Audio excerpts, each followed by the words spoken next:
Hi guys, how are you? कैसे हैं आप? एक बार फिर से आपका स्वागत है आपके अपने यूट्यूब चैनल आपका। फाइनली आज हम फाइनल अकाउंट विद एडजस्टमेंट को यहाँ फिनिश करने वाले हैं और आज ही हमारा चैप्टर यहाँ कंप्लीटली पूरा हो जाएगा और फिर हम नेक्स्ट चैप्टर को देखेंगे। उम्मीद करते हैं आपने ये चैनल सब्सक्राइब कर लिया होगा। लेकिन यदि अभी तक आपने चैनल को सब्सक्राइब नहीं किया है तो प्लीज चैनल को सब्सक्राइब कर लें और वीडियो को लाइक कर दें। वीडियो को इतना लाइक करें, इतना शेयर करें ताकि इस वीडियो को बनाने का पर्पज पूरा हो जाए। पर्पज क्या है? पर्पज ये था कि जो लोग पेड कोर्स नहीं खरीद सकते हैं उन लोगों तक ये वीडियो पहुंचनी चाहिए। तो आई होप आपने चैनल को सब्सक्राइब कर दिया होगा। शुरू करते हैं आज की वीडियो को।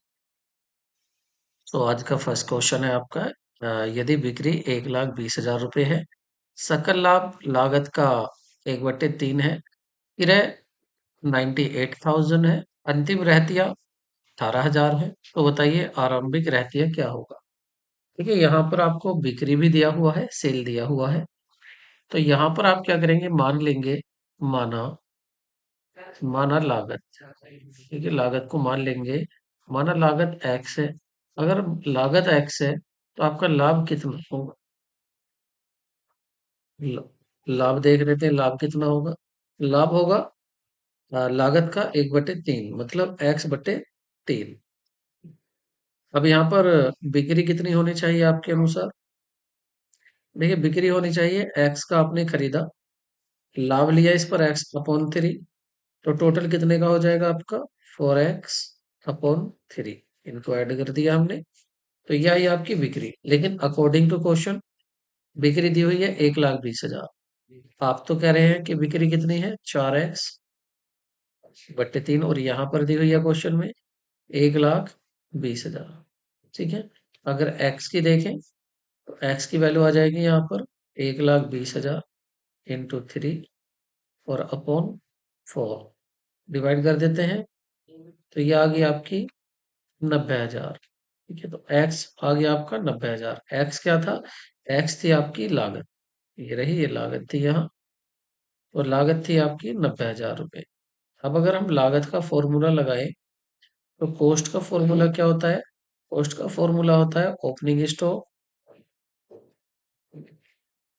Opening stock plus purchase minus closing stock, minus closing stock. तो कॉस्ट कितना है?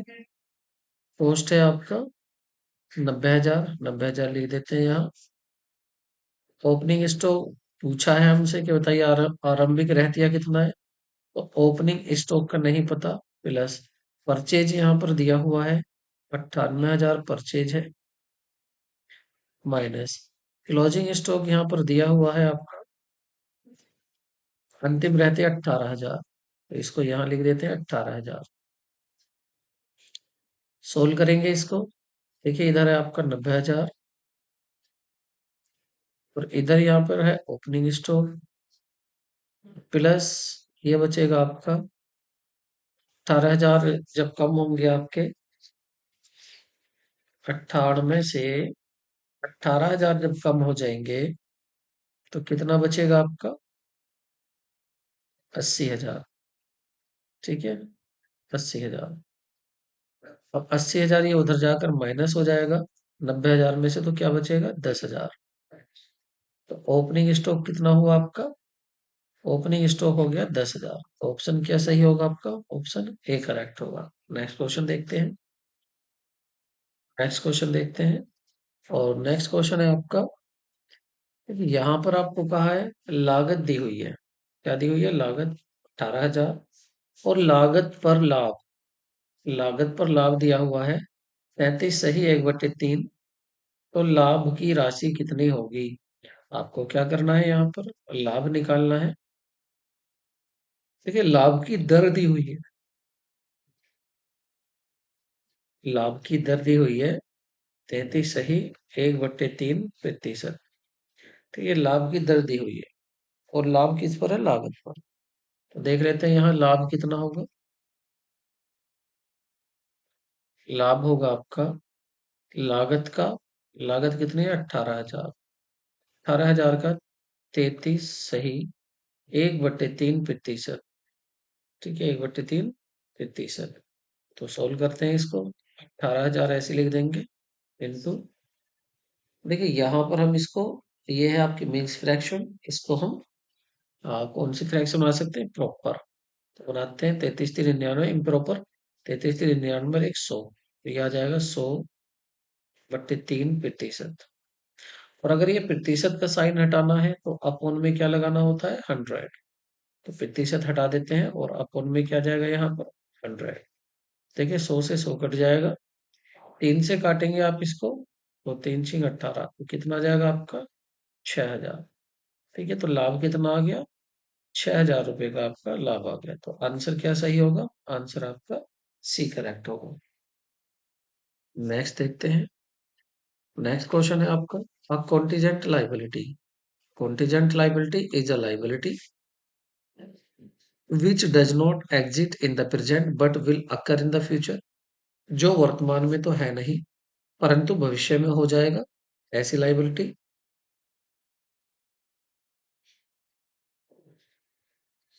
या बी को देखें तो which is to be paid by someone else, ये जो कोई हम नहीं, कोई और पेड करेगा, नहीं। whose occurrence और non occurrence depends on some future event, या जिसका होना या ना होना भविष्य में होने वाली किसी घटना पर निर्भर करता है, या जो गत वर्ष में न हो, न चुकाया गया हो। तो सही ऑप्शन होगा आपका सी। इसका होना या ना होना किसी फ्यूचर में घटना पर डिपेंड करता है। जैसे आपका कोई कस्टमर है और उस कस्टमर ने आपकी कंपनी पर केस कर दिया है और केस चल रहा है कोर्ट में। पता नहीं कोर्ट में आप हारेंगे जीतेंगे। अगर आप हारते हैं तो आप पर लाइबिलिटी होगी, अन्यथा आप पर लाइबिलिटी नहीं होगी। और ये भी नहीं पता कितने रुपए की होगी।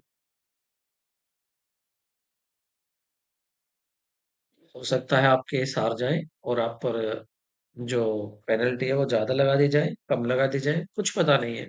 तो होना ना होना वो किसी फ्यूचर की घटना पर डिपेंड करता है। ये होती है आपकी कॉन्टीजेंट लाइबिलिटी। ठीक है, तो ऑप्शन आपका सी ठीक होगा। नेक्स्ट क्वेश्चन देखते हैं।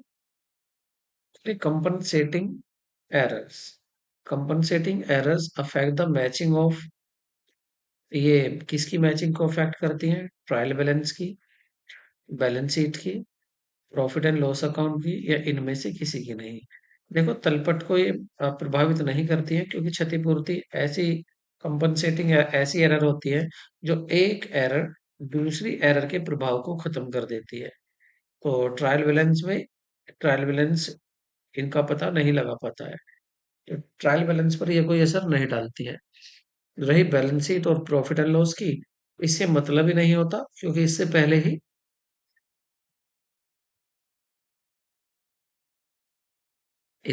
ही गलती सुधार दी जाती है। सही आंसर क्या होगा, नन ऑफ दी अबव। तबीयत आज ठीक नहीं है लेकिन वीडियो बनाना जरूरी था क्योंकि लंबा गैप होना अच्छा नहीं होता है। क्योंकि आपकी मेरिट तो अब आ ही गई है और जल्दी आपका 4.0 भी एग्जाम होने वाला है। इसलिए तबीयत क्या चाहे सही हो या गलत हो, मुझे वीडियो बनानी है अब आपके लिए। आगे बढ़ते हैं। Debit balance of a profit and loss account is, profit लाभ और हानि खाते में जो डेबिट शेष होता है, क्या वह लाभ होता है। तो समझिए इस बात को।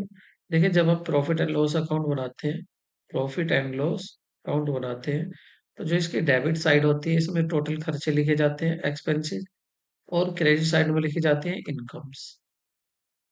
अब यहाँ पर कहा है कि डेबिट बैलेंस है, डेबिट बैलेंस मतलब खर्चे ज्यादा हैं। तो जब खर्चे ज्यादा हो जाते हैं तो क्या लाभ होगा, नहीं, क्या होगा, लॉस होगा। तो ये गलत कह रहे हैं, इसलिए ए गलत है।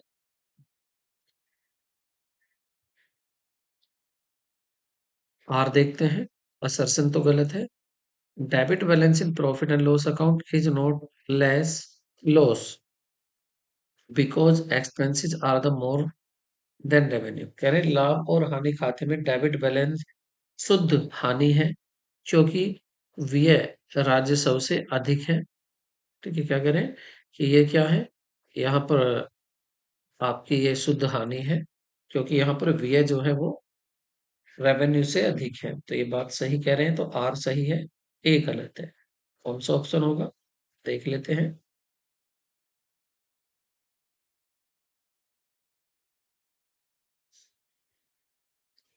ए, ए तो गलत है लेकिन आर सही है। R is not correct, R is not correct.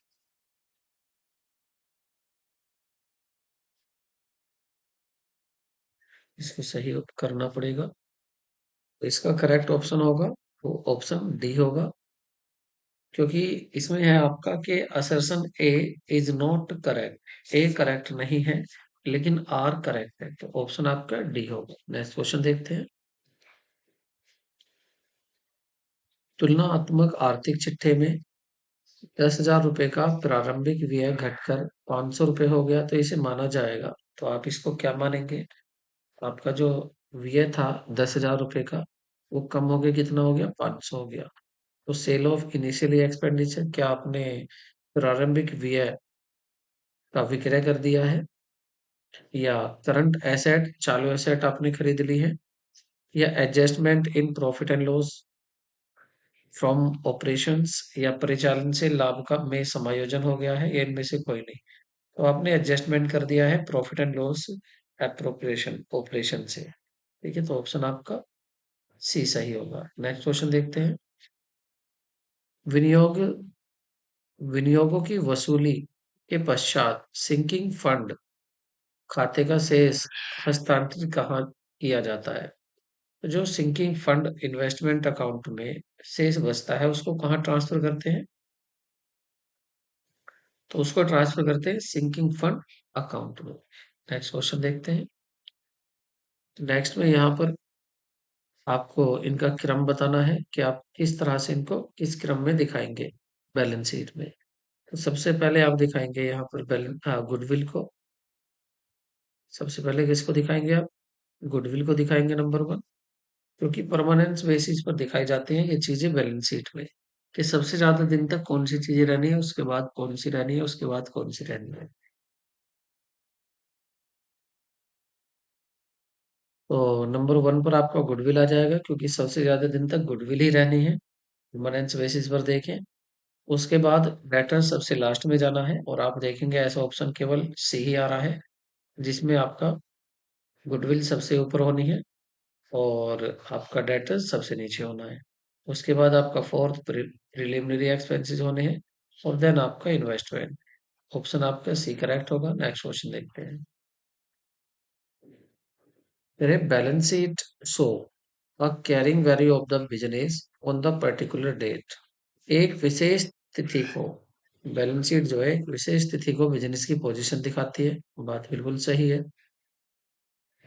स्थिति विवरण वास्तविक सौदे के आधार पर तैयार किया जाता है, जो कि पुस्तकों में दर्ज होते हैं।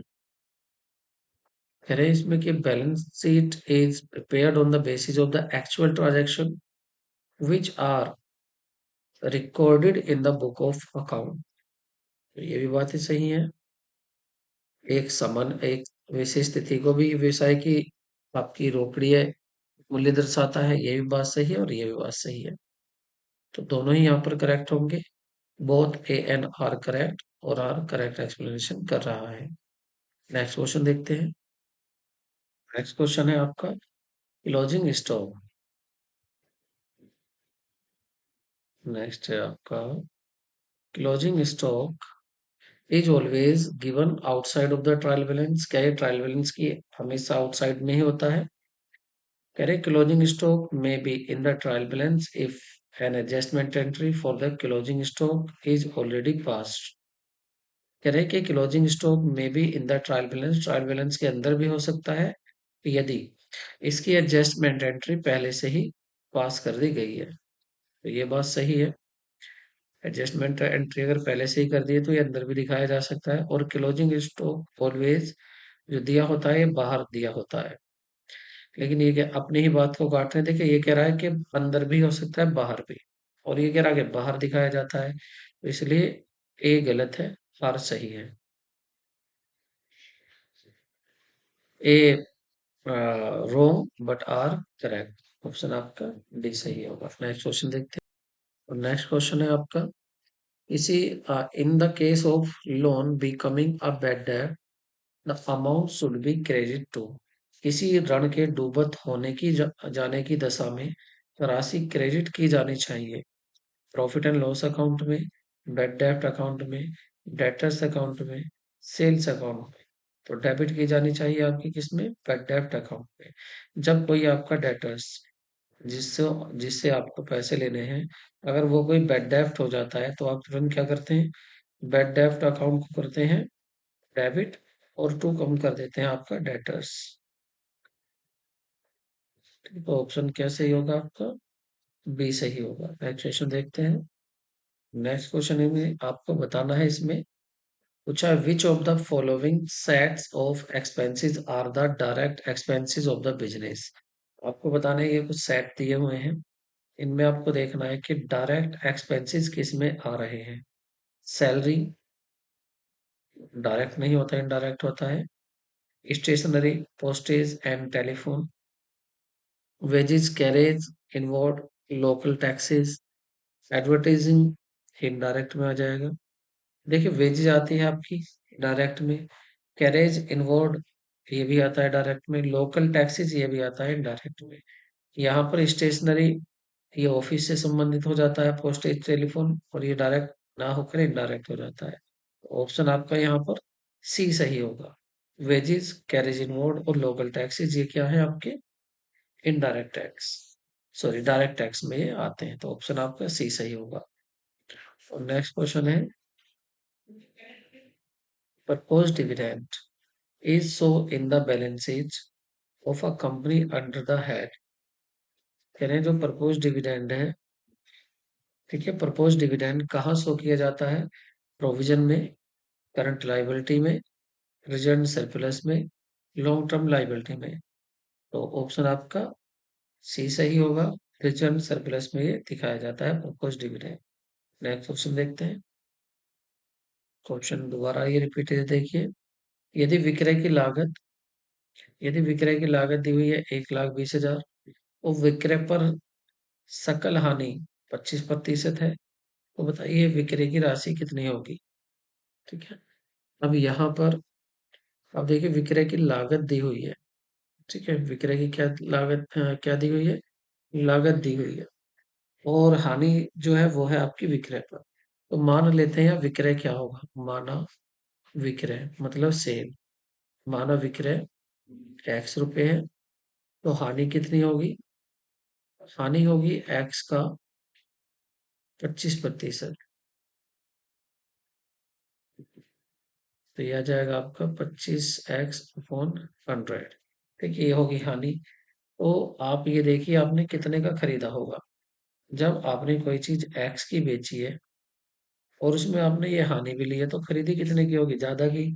तो खरीदी कितने की होगी? तो लागत हो जाएगी आपकी एक्स में ऐड करोगे आप, एक्स में ऐड करोगे 25x और अपॉन 100। आपके हिसाब से तो ये है लागत। तो क्वेश्चन के अनुसार क्या है? According to question 1,20,000। दोनों को आमने सामने रख देते हैं, 1,20,000 सोल्व कर लेते हैं। क्या होगा? 100x और 125x, ये हो जाएगा 125x और नीचे 100, 1,20,000। और इसको डिवाइड करोगे आप, तो डिवाइड कर लीजिए, x की वैल्यू क्या आती है?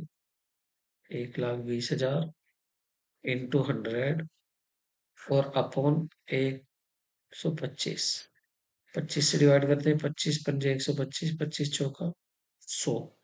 अब 5 से इसको, 24 पंजे 120 और 24 चौक 96, 96,000। एक्स की वैल्यू क्या है? 96,000। एक्स क्या है? विक्रय, और विक्रय ही पूछा था आपसे। तो 96,000 ऑप्शन आपका डी बिल्कुल सही होगा। नेक्स्ट क्वेश्चन है, raw material should be valued at. कच्चे माल का मूल्यांकन किया जाएगा। जो स्टॉक होता है, कच्चा माल होता है, रॉ मटेरियल होता है, उसका मूल्यांकन किस पर किया जाता है? मार्केट प्राइस पर, रिलाइज वैल्यू पर, कॉस्ट पर, या कॉस्ट और मार्केट प्राइस इन दोनों में से जो भी कम हो। सही ऑप्शन आपका डी होगा, दोनों में से जो भी कम हो उस पर माल का मूल्यांकन किया जाता है। नेक्स्ट क्वेश्चन है, नेक्स्ट देखिए, पूछ रहे विच of the following should be show on the asset side of the balance sheet. Balance sheet की एसेट साइड में आप प्रिलिमिनरी एक्सपेंसेस को दिखाएंगे, आउटस्टैंडिंग रेंट को दिखाएंगे, शेयर प्रीमियम को दिखाएंगे, इनमें से कोई नहीं। तो देखिए यहाँ प्रिलिमिनरी एक्सपेंसेस ये संपत्ति साइड में दिखाया जाता है, ये आपको याद रखना है। ठीक है, आज की वीडियो में बस इतना ही। लेते हैं आपसे विदा और मिलते हैं नेक्स्ट टॉपिक के साथ। Take care, bye bye.